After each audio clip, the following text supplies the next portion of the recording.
Good morning. This is Pastor Jeff. I'm here today for our daily lectionary readings for Thursday, September 29th, 2022. With it being Thursday, we now look forward to what is happening at church on Sunday. Psalm 37, 1 through 9 is the psalm reading. 2 Kings 18, 1 through 8, and then 28 through 36 is the Old Testament reading. In Revelations chapter 2, verses 8 through 11 is the New Testament reading. Let us take a listen in to our scriptures. Psalm 37. Do not fret because of those who are evil, or be envious of those who do wrong. For like the grass, they will soon wither. Like the green plants, they will soon die away. Trust in the Lord and do good. Dwell in the land and enjoy safe pasture. Take delight in the Lord, and he will give you the desires of your heart. Commit your ways to the Lord. Trust in him, and he will do this. He will make his righteousness reward shine like the dawn, your vindication like the noonday sun. Be still before the Lord, and wait patiently for him. Do not fret when people succeed in their ways, when they carry out their wicked schemes. Refrain from anger and turn from wrath. Do not fret. It leads only to evil, for those who are evil will be destroyed, but those who hope in the Lord will inherit the land. Our Old Testament reading comes from the book of 2 Kings 18, and it starts in verse 1. In the 3rd year of Hoshea, son of Elah, the king of Israel, Hezekiah, son of Ahaz, king of Judah, began to reign.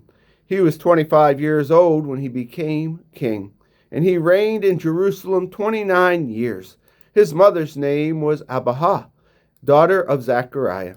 He did what was right in the eyes of the Lord, just like his father David had done. He removed the high places, smashed the sacred stones, and cut down the Asherah poles. He broke into pieces the bronze snake Moses had made, and up from the time of the Israelites had been burning incense to it. It was called Nehushtan. Hezekiah trusted in the Lord, the God of Israel.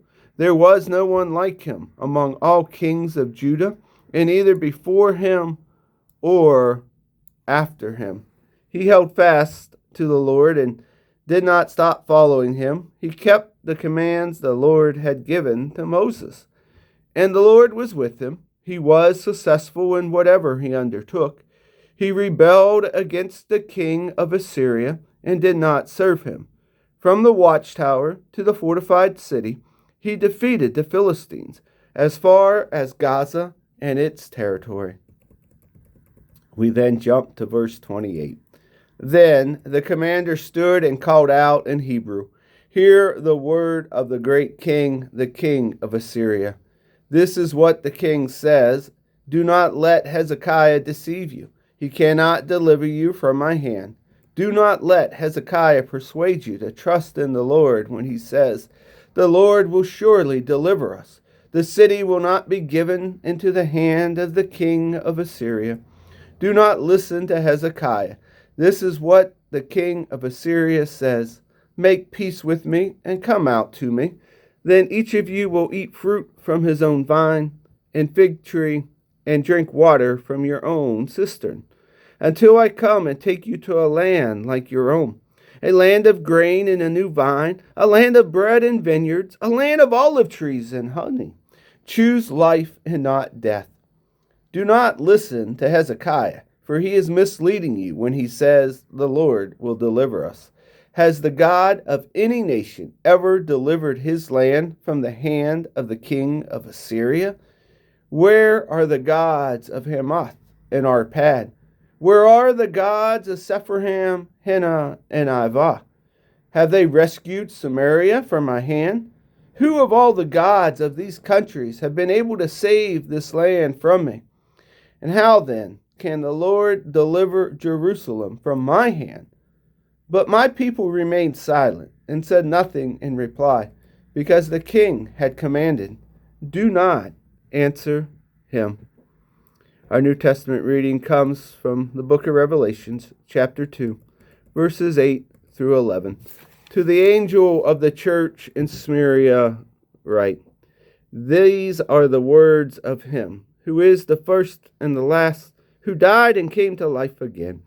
I know your afflictions and your poverty, yet you are rich. I know about the slander of those who say they are Jews and are not, but are a synagogue of Satan. Do not be afraid of what you are about to suffer. I tell you, the devil will put some of you in prison to test you, and you will suffer persecution for 10 days. Be faithful, even to the point of death, and I will give you life as your victor's crown.